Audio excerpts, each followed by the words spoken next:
Hey there people, it's Grindfist once again, and today, probably for the last time, I'll talk about Genshin Impact. I don't know where to start, so I guess I'll begin with what I've liked about the game. The things that bound me to the game were beautiful graphics and animations, exciting exploration, colorful variation of personalities, and decent combat with fun team combinations. Genshin Impact is at its best when they introduce a new zone to explore. It almost feels like when I've started playing all over again when they do that. It's very unfortunate that creating new zones take a lot of effort, so we can't get them very often. I guess most people would agree with me here until this point. Before I go into why I quit, I want to talk about something that made me feel glad that I made the decision. A few days ago, I've got a mail from a random person that says my account is hacked and it's being sold in Telegram.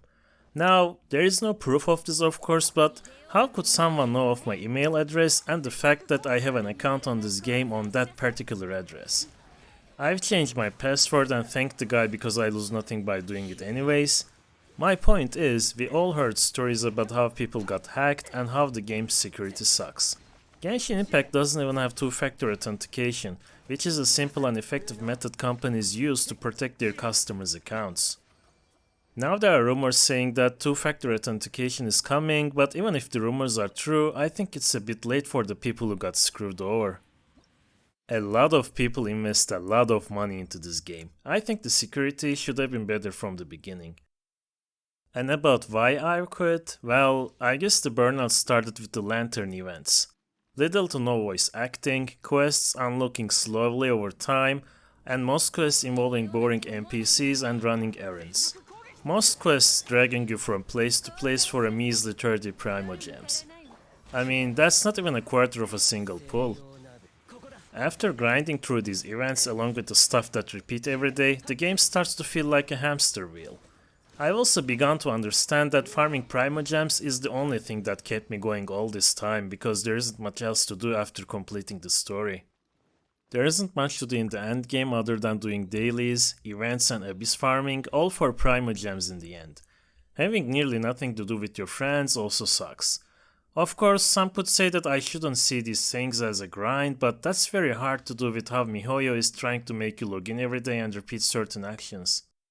The Invitation of Windblume event was far better along with the Hangout event and stuff, but even there, we needed to go through mostly the same dialogue 6 times per character to get all rewards. I think they could come up with far better events with the material they have. At some point, I've thought I'm doing all this every day or every week, upgrading my characters and their weapons, talents, etc. But in the end, why? To do my daily course faster? To what end? I guess I could endure so much grind. Even pulling Venti near the end couldn't stop me from quitting. I guess I'm rambling at this point. What I mean is the lack of endgame, unreliable security and the grind made me quit. Even if things get better, the damage is done for me. Thanks for coming to my TED Talk. If you've enjoyed this video, please like and subscribe. If you want me to talk about a specific game, please let me know in the comments. See you in the next video. Peace!